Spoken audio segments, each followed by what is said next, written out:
प्यारे बच्चों, आज हम पढ़ने जा रहे हैं 7वीं कक्षा की हिंदी वसंत पाठ्य पुस्तक से 10वां पाठ अपूर्व अनुभव।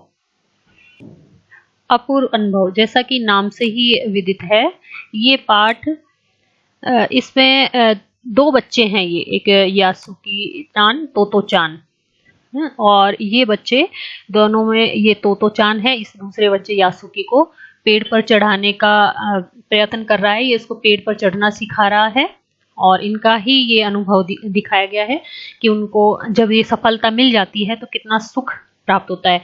जब हम किसी काम के लिए मेहनत करते हैं, परिश्रम करते हैं और जब हमें उसमें सफलता मिल जाती है तो उसका एक अलग ही आनंद होता है। तो वही इनको ये ही अपूर्व अनुभव है, जो आनंद है उसके बारे में ये पाठ है। ये बच्चे बिना घर वालों को बताए और इस पेड़ पर चढ़ने का अथक प्रयास कर रहे हैं। तोता चान इस यासुकी को चढ़ाने का प्रयास कर रहा है। इसमें बहुत सारी कठिनाइयां भी आती है, गिरते गिरते बचता है, बहुत थक भी जाते हैं, लेकिन अंत में ये अपने उद्देश्य को प्राप्त कर लेते हैं। इसी पर आधारित ये पाठ है। आइए बच्चों, हम इसको शुरू करते हैं। एक बार इसकी रीडिंग लगा लेते हैं। अपूर्व अनुभव। सभागार में शिविर लगने के 2 दिन बाद तोतो चान के लिए एक बड़ा साहस करने का दिन आया। इस दिन उसे यासुकी चान से मिलना था। इस भेद का पता न तो तोतो चान के माता पिता को था, न यासुकी चान के। उसने यासुकी चान को अपने पेड़ पर चढ़ने का न्योता दिया था। तो मोए के में हर एक बच्चा बाग के एक पेड़ को अपने खुद के चढ़ने का पेड़ मानता था। तोतो चान का पेड़ मैदान के बाहरी हिस्से में कुहोन बुत्सु जाने वाली सड़क के पास था। बड़ा सा पेड़ था। उसका चढ़ने पर जाओ तो पैर फिसल जाते, पर ठीक से चढ़ने पर जमीन से कोई 6 फुट की ऊंचाई पर एक द्विशाखा तक पहुंचा जा सकता था। द्विशाखा यानी जहां पर शाखाएं बढ़ती है 2 हिस्सों में। बिल्कुल किसी झूले सी आरामदेह जगह थी। यह थी तोतो चान अक्सर खाने की छुट्टी के समय या स्कूल के बाद ऊपर चढ़ी मिलती। वहां से वह सामने दूर तक ऊपर आकाश को या नीचे सड़क पर चलते लोगों को देखा करती थी। ये तोतो चान एक लड़की है। बच्चे अपने अपने पेड़ को निजी संपत्ति मानते थे। किसी दूसरे के पेड़ पर चढ़ना हो तो उससे पहले पूरी शिष्टता से माफ कीजिए, क्या मैं अंदर आ जाऊं, पूछना पड़ता था। यासुकी चान को पोलियो था, इसलिए वह न तो किसी पेड़ पर चढ़ पाता था, न किसी पेड़ को निजी संपत्ति मानता था। अतः तोतो चान ने उसे अपने पेड़ पर आमंत्रित किया था, पर यह बात किसी से कही नहीं उसने, क्योंकि अगर बड़े सुनते तो जरूर डांटते। ये देखो, उसको ये पोलियो है, पैरों से वो अपंग था। घर से निकलते समय तोतो चान ने माँ से कहा, ये यासुकी चान के घर डेनेन चोफू जा रहा है। चूंकि वह झूठ बोल रही थी, इसलिए उसने अपनी माँ की आंखों में नहीं झांका। वह अपनी नजरें जूतों के फीतों पर ही गड़ाए रही। रोकी उसके पीछे पीछे स्टेशन तक आया। जाने से पहले उसे सच बताए बिना तोतो चान से रहा नहीं गया। मैं यासुकी चान को अपने पेड़ पर चढ़ने देने वाली हूँ, उसने बताया। जब तोतो चान स्कूल पहुंची तो रेल पास उसके गले के आसपास हवा में उड़ रहा था। यासुकी चान उसे मैदान में क्यारियों के पास मिला। गर्मी की छुट्टियों के कारण सब सूना पड़ा था। यासुकी चान उससे कुल जमा 1 ही वर्ष बड़ा था, यानी इससे 1 साल बड़ा था, पर तोतो चान को वह अपने से बहुत बड़ा लगता था। जैसे यासुकी चान ने तोतो चान को देखा, वह पैर घसीटता हुआ उसकी ओर बढ़ा। उसके हाथ उसकी चाल को स्थिर करने के लिए दोनों ओर फैले हुए थे। तोतो चान उत्तेजित थी। वे दोनों आज कुछ ऐसा करने वाले थे जिसका भेद किसी को पता न था। वह उल्लास में ठिठियाकर हंसने लगी। यासुकी चान भी हंसने लगा।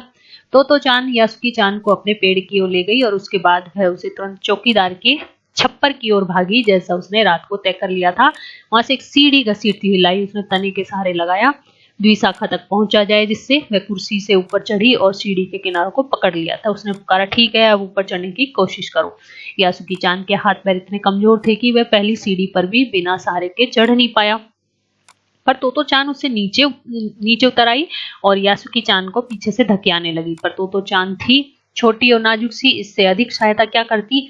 यासुकी चान ने अपने पैर सीढ़ी से हटा लिया और हताशा से सिर झुकाकर खड़ा हो गया। तोतो चान को पहली बार लगा कि काम उतना आसान नहीं है जितना वह सोचे बैठी थी। अब क्या करे वह। यासुकी चान उसके पेड़ पर चढ़े, यह उसकी हार्दिक इच्छा थी। यासुकी चान के मन में भी उत्साह था। वह उसके सामने गई। उसका लटका चेहरा इतना उदास था कि तोतो चान को उसे हंसाने के लिए गाल फुलाकर तरह तरह के चेहरे बनाने पड़े। ठहरो, एक बात सूझी है। फिर वह चौकीदार के छप्पर की ओर दौड़ी और हर एक चीज उलट पुलट कर ये देखिए बच्चों, कोशिश कर रहे हैं ये। देखने लगी, आखिर उसे एक तिपाई सीढ़ी मिली जिस थामे रहना भी जरूरी नहीं था। वह तिपाई सीढ़ी को घसीट कर लाई और असीम शक्ति पर ऐसा हैरान होने लगी। तिपाई की ऊपरी सीढ़ी विशाखा तक पहुंच रही थी। देखो अब डरना मत, उसने बड़ी बहन की सी आवाज में कहा। यह डगमगाएगी नहीं। यशकी चांद ने घबराकर तिपाई सीढ़ी और पसीने से तरबतर तोतो चांद की ओर देखा। उसे फिर भी काफी पसीना आ रहा था।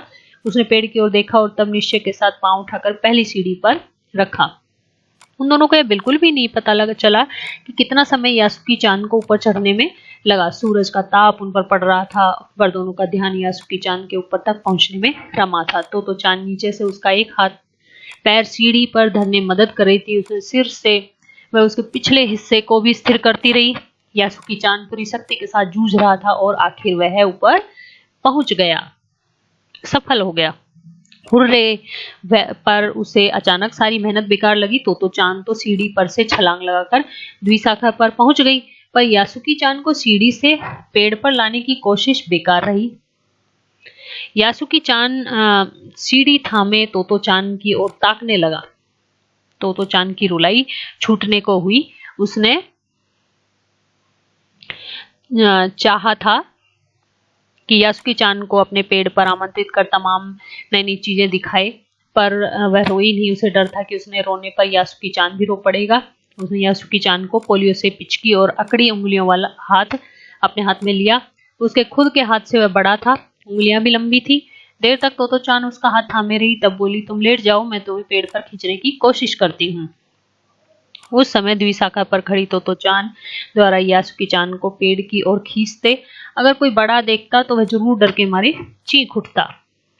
उसे वे सच में जोखिम उठाते ही दिखाई देते, पर यासुकी चांद तो चांद पर पूरा भरोसा किया। यासुकी चांद ने और वह खुद भी यासुकी चांद के लिए भारी खतरा उठा रही थी। अपने नन्हे नन्हे हाथों से पूरी ताकत से यासुकी चांद को खींचने लगी।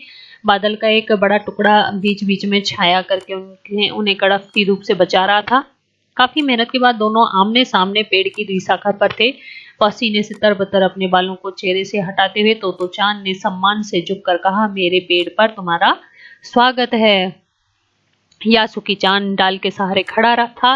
वह कुछ झिझकता हुआ वह मुस्कुराया। तब उसने पूछा, क्या मैं अंदर आ सकता हूँ? उसी दिन यासुकी चांद ने दुनिया की एक नई झलक देखी जिसे उसने पहले कभी न देखा था। तो ऐसा होता है पेड़ पर चढ़ना, यासुकी चांद ने खुश होते हुए कहा। बड़ी देर तक पेड़ पर बैठे बैठे इधर उधर की गप्पे लड़ाते रहे। मेरी बहन अमेरिका में है, उसने कहा कि वहां एक चीज होती है, टेलीविजन। यासुकी चांद उमंग से भरा बता रहा था। वह कहती है कि जब वह जापान में आ जाएगा तो हम घर बैठे बैठे ही सुमो कुश्ती देख सकेंगे। वह कहती है कि टेलीविजन एक डब्बे जैसा होता है। तो चांद उस समय यह तो न समझ पाई कि यासुकी चांद के लिए जो कहीं भी दूर तक चल नहीं सकता था, घर बैठे चीजों को देख लेने के लिए क्या अर्थ होंगे। वह तो यह सोचती रही कि सुमो पहलवान घर पर रखे किसी डिब्बे में कैसे समा जाएंगे। उनका घर तो बड़ा होता है, पर बात उसे बड़ी लुभावनी लगी, है ना, कि टीवी पर जो बड़े बड़े लोग हैं वो छोटे से डब्बे पर कैसे दिखेंगे, वो कैसे घुस जाते हैं उसमें। बच्चे तो यही सोचते थे पहले, जब तक उन्होंने नहीं देखा था टीवी को। उन दिनों टेलीविजन के बारे में कोई नहीं जानता था। पहले पहल यासुकी चांद ने तो चांद को उनके बारे में बताया था। पेड़ मानो गीत गा रहा था। दोनों बेहद खुश थे। यासुकी चांद के लिए पेड़ पर चढ़ने का यह पहला और अंतिम मौका था। ये लिखने वाले हैं तेत्सुको कुरियानागी और इसका अनुवाद हिंदी में किया है पूर्वा यागी कुशवाहा ने। ये पाठ में बताया है तो चांद विश्व साहित्य की एक अमूल्य निधि है जो मूलतः जापानी भाषा में लिखी गई है और इसका अनुवाद विश्व की कई भाषाओं में हो चुका है। यह एक ऐसी अद्भुत पाठशाला, उसमें पढ़ने वाले बच्चों की कहानी है जिनके लिए रेल के डिब्बे कक्षाएं थी। गहरी जड़ों वाले पेड़, पाठशाला का गेट, शाखा, बच्चों के खेलने के कोने। इस अनोखे स्कूल के संस्थापक थे श्री कोबायाशी और लेखिका स्वयं इस स्कूल की छात्रा थी। उन्हीं के बचपन के अनुभवों पर आधारित है पुस्तक तो चांद का यह अंश और अपूर्व अनुभव। लेकिन इस तरह का जो स्कूल था और ये एक पूरी विश्व साहित्य की ये पुस्तक थी, उसका एक अंश मात्र है जो हमने कहानी पढ़ी है। इसका अंश है छोटा सा। तो बच्चों, आपने इस कहानी से क्या सीखा? इस कहानी को पढ़िए और कहानी के बारे में जो आपने सीखा वो कुछ पंक्तियों में आप इसको लिखिए। आप पूरी कहानी को नहीं लिखेंगे, केवल कहानी को पढ़ेंगे और इसके बारे में जो आपने अनुभव किया, सीखा, केवल वो ही लिखेंगे। कुछ पंक्तियों में 2, 3, 4, 5 लाइनों।